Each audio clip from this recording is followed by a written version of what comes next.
Hello everybody, my name is Alex. Today I am going to start my journey on reading the Bible all the way through. I will be honest with you, I have never probably actually read the Bible. I grew up with a Christian upbringing in a Lutheran background, so I mean it was very relaxed. I hardly went, but I couldn't recite maybe one or two Bible verses just because you've seen it places, but I've never sat down and actually read through the Bible. And I honestly, I'm going to be honest with people, I'm coming from a point or a perspective of I'm not really sure what to believe. I never really confidently believed in this. I would go and all my people around me believed in it. They believe in God, you pray to God, but there was just something there that it just felt like it didn't feel real. I never connected with it. And if I'm being honest, I never tried to connect with it, but when I was younger. I'm 33 years old now. I've gone through life a little bit here, and sorry if you hear my washing machine, but I see so many things online now, and I don't know what to believe anymore. And I've seen so many things that I'm like, yes, that makes total sense to me, but it's so taboo outside of what people really think. So I'm going to give this a shot and read the Bible all the way through. If this is some content that you think you would enjoy, please subscribe, like, and I'm going to do this until I finish the Bible. So whatever parts I'm going through, it'd be great for people who are well versed in the Bible or any religion for that matter to point out maybe something I'm missing or a point to stop in, because I'm pretty much just gonna read. I'm using the King James Version Bible. It's just on an app. I didn't have an actual Bible. We just had a kid's one with like pictures. So this is what I'm going to be using. There's a lot of different versions of the Bible, and I think for someone who just isn't a true believer and can confidently say, yes, I believe in God, I know God is real, it's very confusing to see all the translations. And if you go back to the oldest translations of where all this stuff came from, there's so many questions. So please help me as I go through this. My content on this channel has always been more murder investigation type stuff, but I'm going to try to upload here, and if there is no content or if there's no views and I feel like my channel is still being shadow banned, I will just have to create a new channel, upload there, and we'll see what happens. But it starts here, Genesis 1, King James Version. In the beginning, God created the heaven and the earth. And the earth was without form and void, and darkness was upon the face of the deep.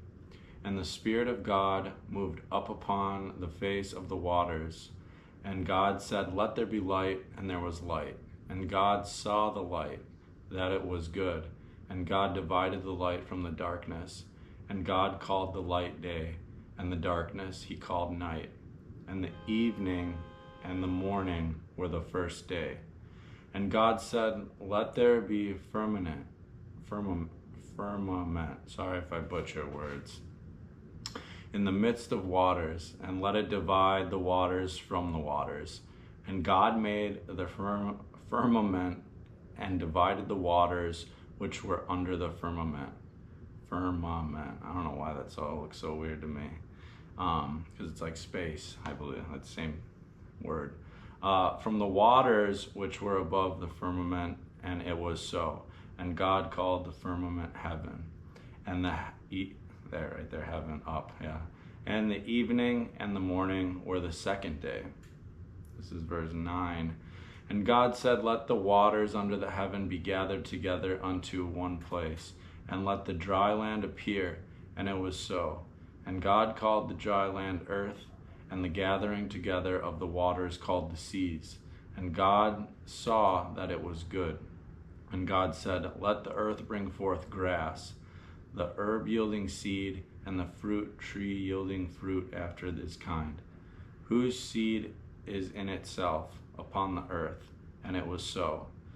And the earth brought forth grass and herb yielding seed after his kind, and the tree yielding fruit, whose seed was in itself after his kind.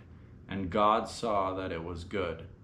And the evening and the morning were the third day. And God said, let there be light in the firmament of the heaven to divide the day from the light, and let them be for signs and for seasons, and for days and years. Let them be for light in the firmament of the heaven to give light upon the earth. And it was so. And God made two great lights, the greater light to rule the day and the lesser light to rule the night. He made the stars also. And God set them in the firmament of the heaven to give light upon the earth, and to rule over the day and over the night, and to divide the light from the darkness. And God saw that it was good. And the evening and the morning were the fourth day. And God said, let the waters bring forth abundantly the moving creatures that hath life, and fowl that may fly above the earth in the open firmament of heaven. And God created great whales and every living creature that moveth, with the waters brought forth abundantly after their kind, every winged fowl after his kind. And God saw that it was good. And God blessed them, saying, be fruitful and multiply, and fill the waters in the seas, and let the fowl multiply in the earth.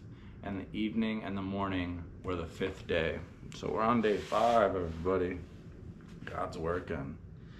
And God said, let me make sure there we go. And God said, let the earth bring forth the living creature after his kind, cattle and creeping thing, and beast of the earth after his kind. And it was so. And God made the beast of the earth after his kind, and cattle after their kind, and everything that creepeth upon the earth after his kind. And God saw that it was good. And God said, let us make man in our image, after our likeness, and let them have dominion over the fish of the sea, and over the fowl of the air, and over the cattle, and over all the earth, and over every creeping thing that creepeth upon earth. So God created man in his own image, and the image of God created he him. Male and female created he them. And God blessed them, and God said unto them, be fruitful and multiply, and replenish the earth, and subdue it, and have dominion over the fish of the sea, and over the fowl of the air, and over every living thing that moveth upon the earth. And God said, behold, I have given you every herb bearing seed, which is upon the face of all the earth, and every tree in which it is the fruit of the yielding seed. To you it shall be for meat, and to every beast of the earth, and for every fowl of the air, and everything that creepeth upon the earth, wherein there is life, I have given every tree herb for meat. And it was so. And God saw everything that he made, and behold, it was very good. The evening and the morning were in the sixth day. Genesis. So that was Genesis 1. So he's just working, he's just making everything. Pretty much know this part of it just from hearing things for so long, just hearing people talk about it. But, keep going here. Genesis 2. Thus the heavens and the earth were finished, and all the host of them. And on the seventh day God ended his work which he had made, and he rested on the seventh day from all his work which he had made. So that seventh day thing, I had always heard that. Now I'm reading it for the first time and I'm seeing it. And God blessed the seventh day, and he sanctified it, because that in it he had rested from all his work which God created and made. These are the generations of heavens and the earth when they were created, in the day that the Lord God made the earth and the heavens. And every plant of the field before it was in the earth, and every herb of the field before it grew. For the Lord God had not caused it to rain upon the earth, and there was not a man to till the ground. But there went up a mist from the earth, and watered the whole face of the ground. And the Lord God formed man of the dust of the ground, and breathed into the nostrils and breath of life, and man became a living soul. And the Lord God planted a garden eastward in Eden, and there's where he put a man whom he had formed. And out of the ground made the Lord God to grow every tree that is pleasant to the sight, and good for food, the tree of life also in the midst of the garden, and the tree of knowledge of good and evil. And a river went out of Eden to waters the garden, and from thence it was parted, and became into 4 heads. The name of the first is Pison. That is it which compasseth the whole land of Havilah, where there is gold, and gold of that land is good. There is bdellium, and the onyx stone. And the name of the second river is Gihon. The same is it that compasseth the whole land of Ethiopia. Wow, they actually name Ethiopia? That's crazy. And the name of the third river is Hiddekel. That is which goeth toward the east of the Assyria. And the fourth river is Euphrates. And the Lord God took the man and put him into the garden of Eden to dress it and keep it.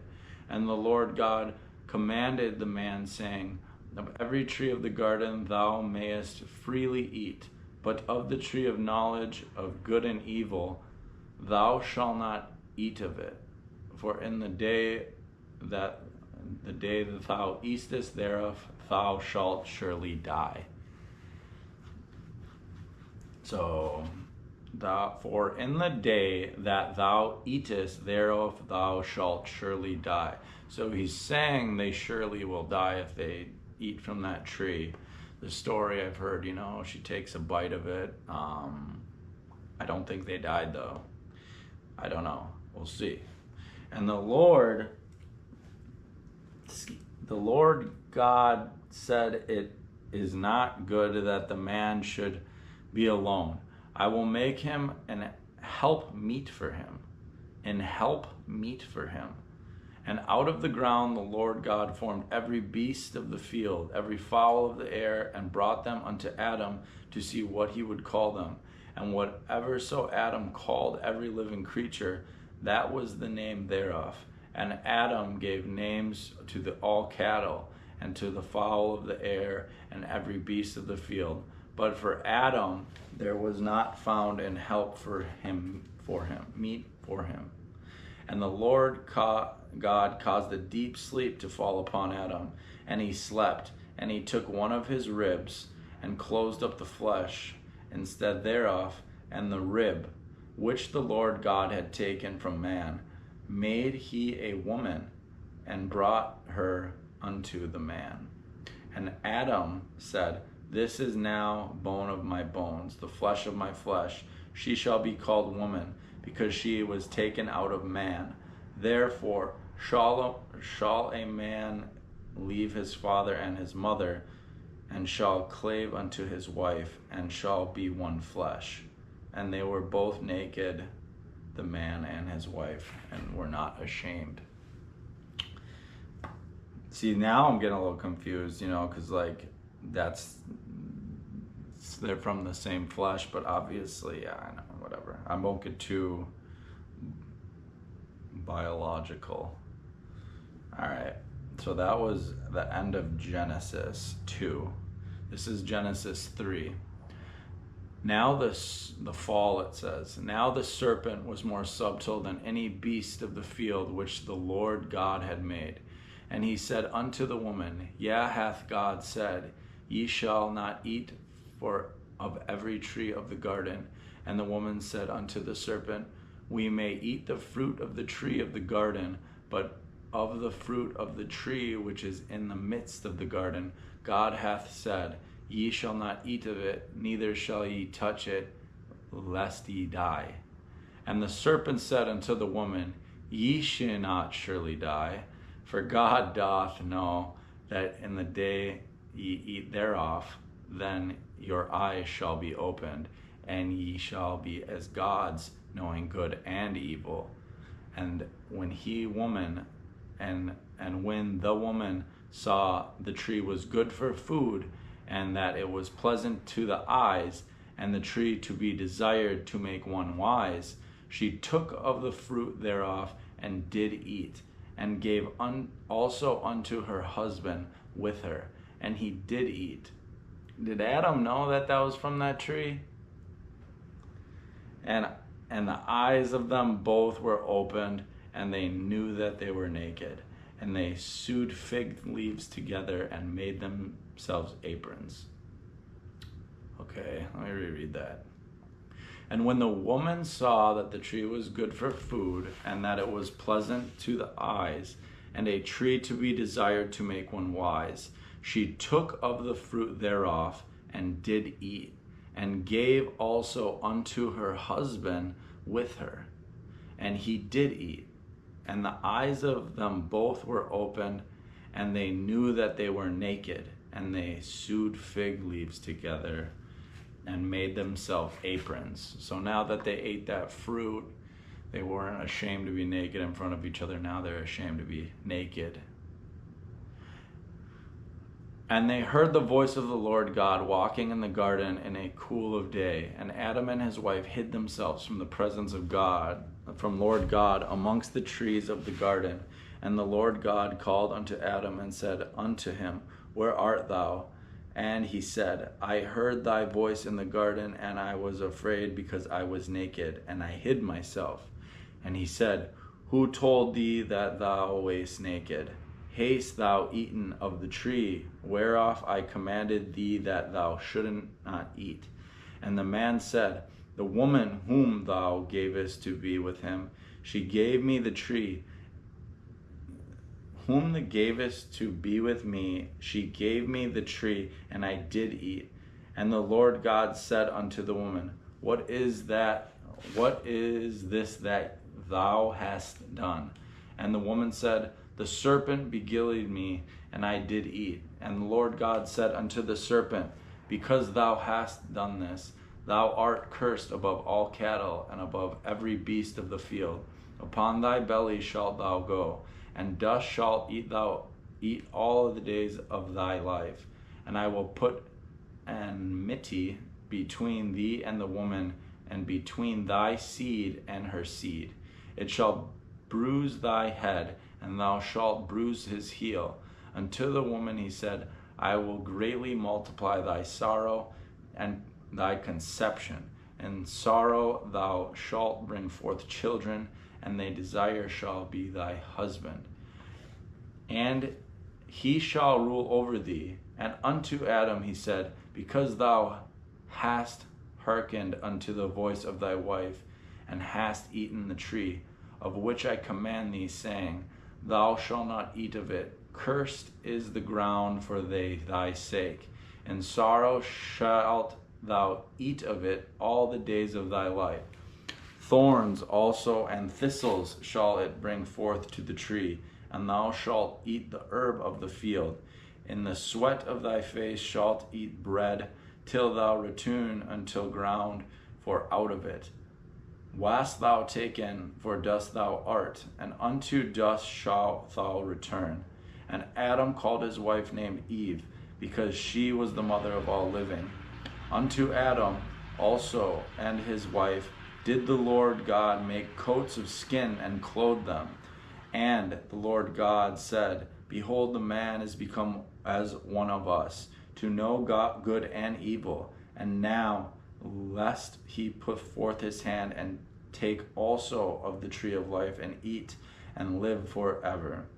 Therefore the Lord God sent him forth from the Garden of Eden to the ground from whence he was taken. So he drove out the man, and he placed at the east of the garden of east cherubims and flaming sword, which turned every way to keep the way of the tree of life. So let's see how much time we're at. 20. Well, I'm gonna cut it here at 20-minute segments. I think that will be good. So we'll be leaving off on Genesis 3. We'll start of Genesis 4. I mean, I would love some comments and some of your interpretations of all that. I know people have probably heard this and read this, but again, this is my first time really reading this. You know, a lot of it makes sense, you know, kind of like just metaphors in a way, or just, you know, the lessons that are in it. I get what they're saying. Obviously, it's pretty extreme, but it did seem like Eve kind of, I mean, I don't know if he really knew that was bad, like the fruit that he shouldn't have eaten. I didn't get a clear idea on that, and because they said they would surely die, is that why he didn't kill them?